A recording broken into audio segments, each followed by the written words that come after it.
आज्ञा नमस्कार मो ना जीतू मु नयगढ़ आसमर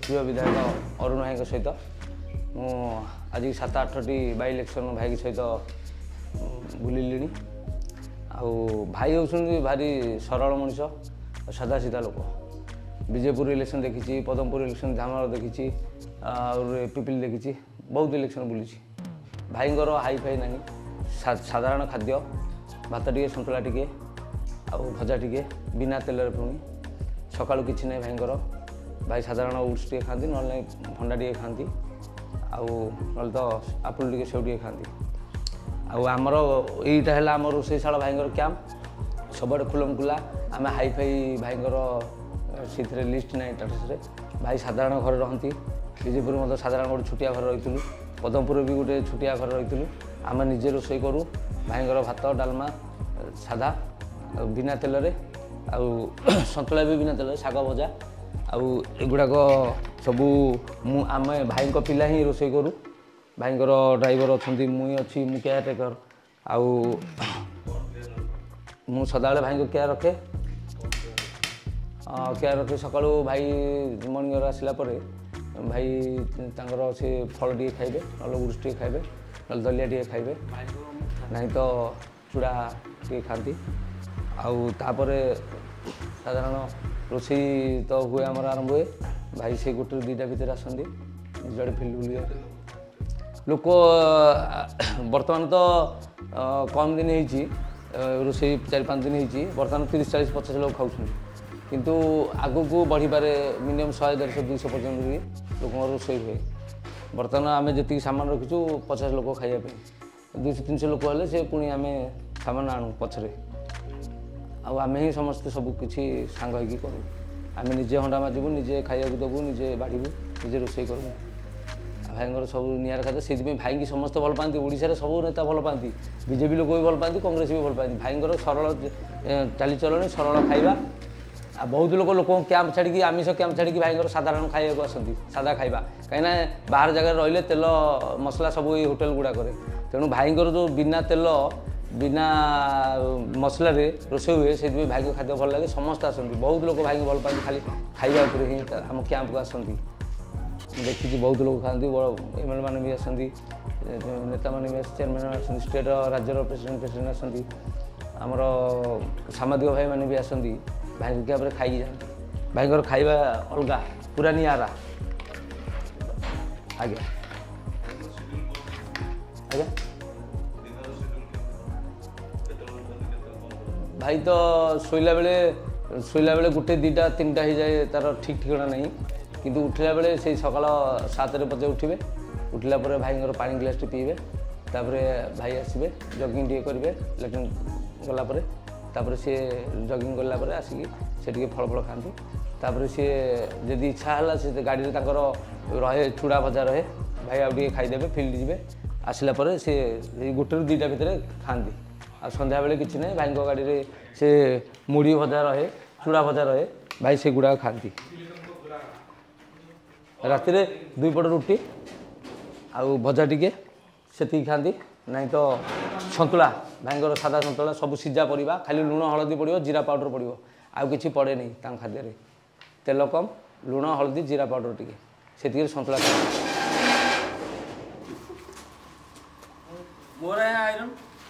निर्वाचन लड़वा हो कि उपनिर्वाचन लड़वा कथा हो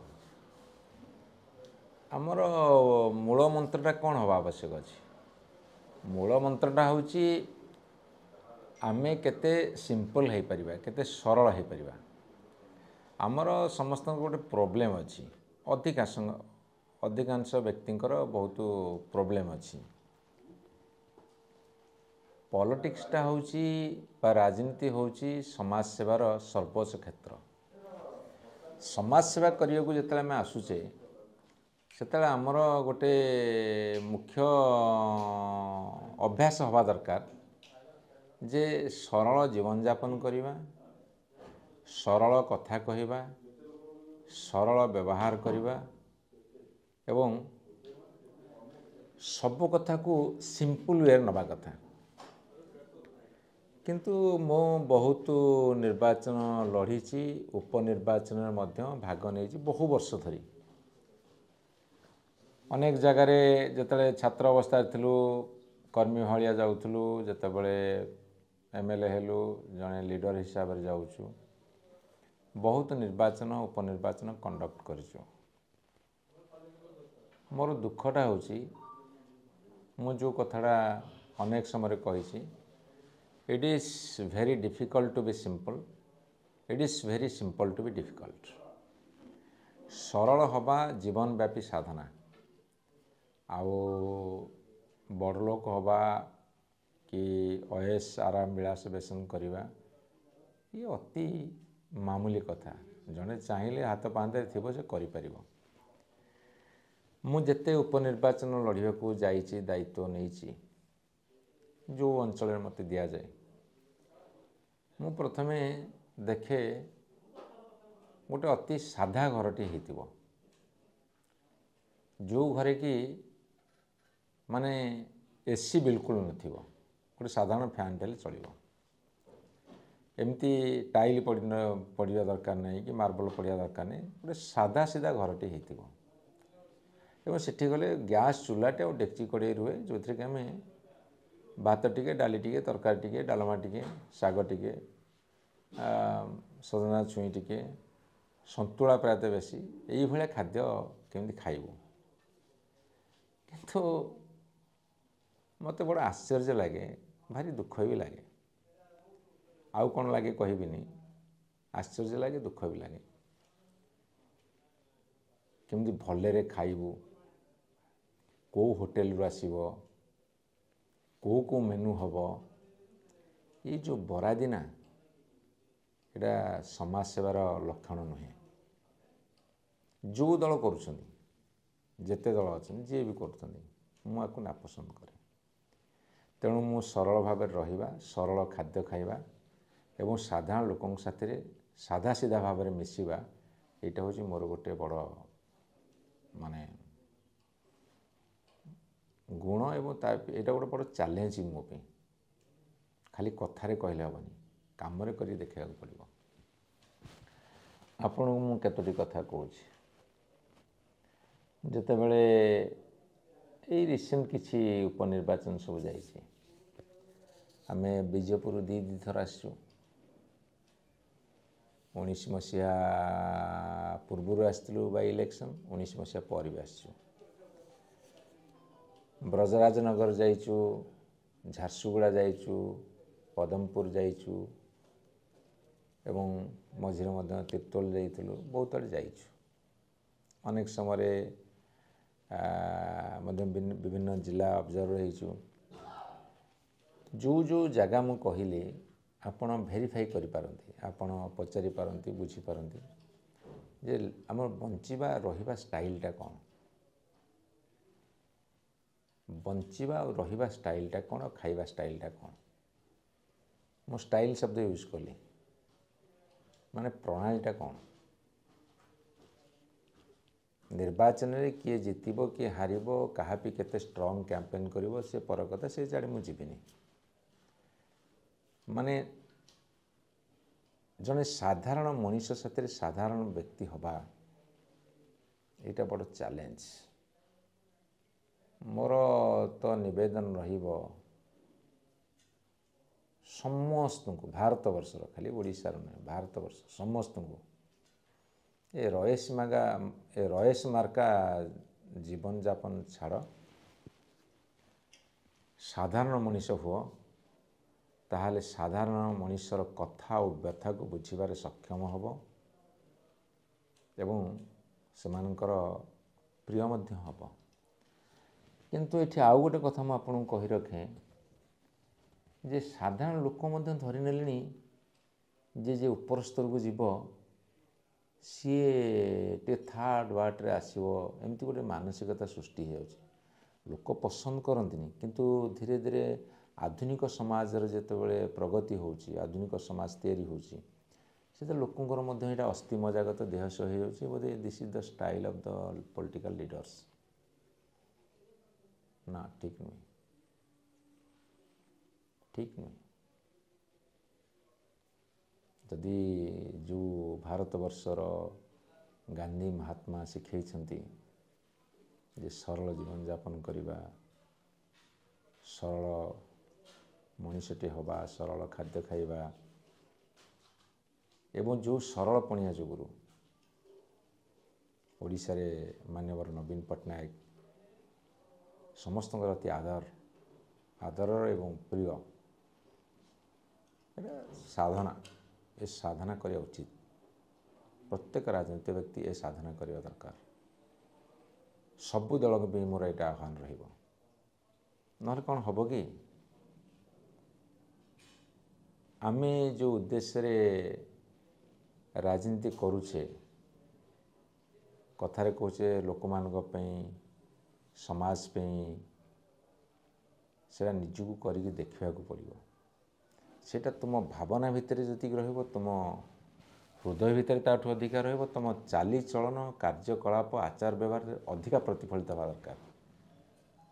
ନହେଲେ ଆମେ ଭୁଲ ଦିଗରେ ଯାଉଛେ ଏବଂ ଭୁଲ ଦିଗରେ ସମାଜକୁ ବାହି ନେଉଛେ ଏବଂ ଯେତେବେଳେ ଉଗ୍ର ଆଧୁନିକ ସମାଜ ଗଠନ ହେଉଛି ସେତେବେଳେ ଲୋକ ମଧ୍ୟ ସେ ଅଭ୍ୟାସରେ ପଡ଼ିଯିବେ, ଯାହାଫଳରେ କି ଆପଣ ଦେଖିବେ ଗରିବ ଗୁରୁବା ଲୋକ ଆଉ ପଲିଟିକ୍ସ କରିପାରିବେନି।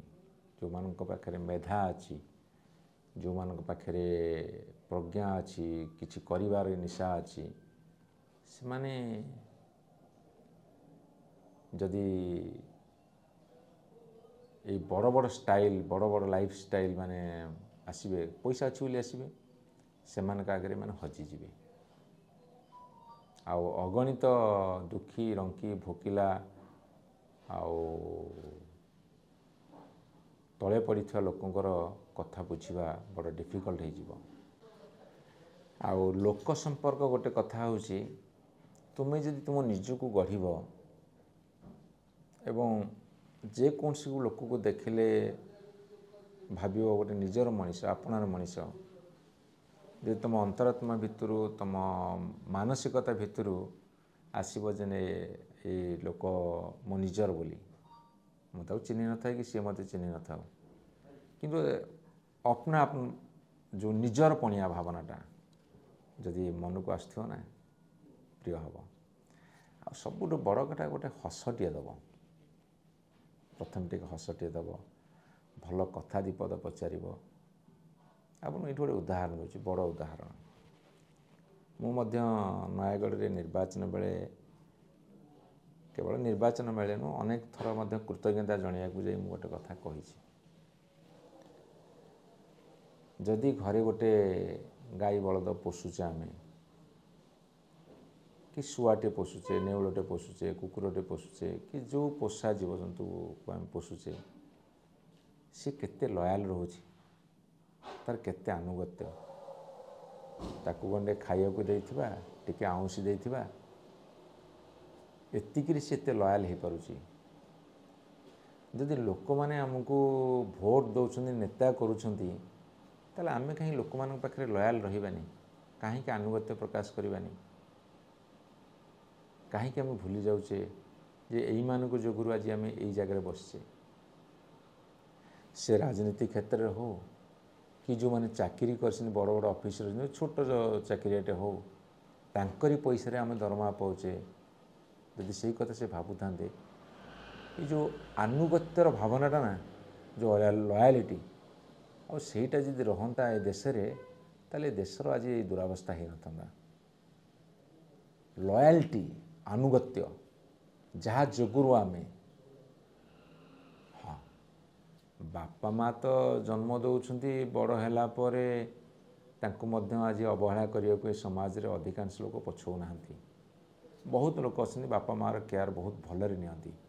ଯେଉଁମାନେ ନେଉନାହାନ୍ତି, ସେଇଠି ତ ଆନୁଗତ୍ୟ, ସେଇଠି ତ ମାଡ଼ ଖାଇଗଲା ନା। ମାଆଟିଏ ଜନ୍ମ କଲା, ଛୁଆକୁ ବଢ଼େଇଲା, ବାପଟିଏ ଲାଳନ ପାଳନ କରିକି ବଢ଼େଇଲା, ସେ ଯେଉଁ ଆନୁଗତ୍ୟ। ମୁଁ କହିଥିଲି ଯେ ମୋ ବାପା ମା ମୋତେ ଜନ୍ମ କରି ବଢ଼େଇଛନ୍ତି, ପଢ଼େଇଛନ୍ତି, ଏତେ ବାଟ ନେଇଛନ୍ତି, ଆଉ ଆପଣମାନେ ହେଉଛନ୍ତି ମୋର ସେକେଣ୍ଡ ମା ବାପା। ଆପଣମାନେ ମୋତେ ଜଣେ ନେତା ଭାବରେ ଜନ୍ମ ଦେଇଛନ୍ତି। ଆପଣଙ୍କ ଯୋଗୁଁ ମୁଁ ସମାଜସେବା କରିବାର ଗୋଟେ ସୁଯୋଗ ପାଇଛି, ଗୋଟେ ପଦବୀ ଅଳଙ୍କୃତ କରିଛି। ତେଣୁ ସେ ଆନୁଗତ୍ୟ ରହିବା ଦରକାର। ଆପଣଙ୍କ ଏରିଆ ନ ହେଉ, ଭାରତବର୍ଷର ଯେକୌଣସି ଅଞ୍ଚଳ, କାଶ୍ମୀର ହେଉ କି କନ୍ୟାକୁମାରୀ ହେଉ କି କେରଳ ହେଉ କି ଆପଣଙ୍କର ଏଇ ଯେଉଁ ନର୍ଥ ଇଷ୍ଟ ତ୍ରିପୁରା ନାଗାଲାଣ୍ଡ ମେଘାଳୟ ହେଉ କି ଗୁଜୁରାଟ ପଞ୍ଜାବ ହରିୟାଣା ହେଉ, ଯେଉଁଠିକାର ଲୋକଟିଏ, ମୁଁ ଭାରତବାସୀ ଜଣକୁ ଦେଖିଦେଲେ ଗୋଟେ ସାଧା ସିଧା ହସଟିଏ ଆଉ ପଦେ ସମ୍ଭାଷଣଟିଏ ଆଉ ଗୋଟେ ଦିଲ୍ ସେ କରିବା ଦରକାର, ଆନ୍ତରିକତା ସହକାରେ କରିବା ଦରକାର। ଏଥିରେ ମାନେ ଇଏ ନୁହଁ, ଜଷ୍ଟ ଗୋଟେ କ୍ୟାଜୁଆଲିଟି ଜଷ୍ଟ ଗୋଟେ କ୍ୟାଜୁଆଲ ଫର୍ମାଲିଟି ମେଣ୍ଟେନ୍ କରିବା ଉଚିତ ନୁହଁ। ଦେଖିବେ ଆପଣାର ଭାବ ଯଦି ଥିବ ମନରେ ନା, ସବୁ ଲୋକ ଆପଣଙ୍କୁ ଆପଣାର କରିନେବେ। ମଣିଷ ମନରେ ଭାବ ପ୍ରବଣତା ରହିବା ଦରକାର, ଇମୋସନ୍ ରହିବା ଦରକାର। ଆଉ ଯେଉଁଠି ଇମୋସନ୍ ଥିବ ସେଠି ମୋସନ୍ ରହିବ, ଆଉ ଯେଉଁଠି ମୋସନ୍ ଥିବ ୱିଦାଉଟ୍ ଇମୋସନ୍ ଗତି ଥିବ, ଅର୍ଥାତ୍ ବେଗ ଥିବ, ଆବେଗ ଥିବ, ମଣିଷ ପୁଣି ସେଠି ରହିବନି। ଆସ, ମୋତେ ଟିକେ ଏଇସବୁ କଥା କହିଲା ବେଳକୁ ଭାରି ଇମୋସନାଲ୍ ଫିଲିଂ ଆସିଲା। ଭଗବାନ କରନ୍ତୁ ମୁଁ ସେଇ ସରଳ ଜୀବନଯାପନ କରେ, ସରଳ ମଣିଷଟି ହେବାର ସାଧନରେ ବ୍ରତୀ ଥାଏ।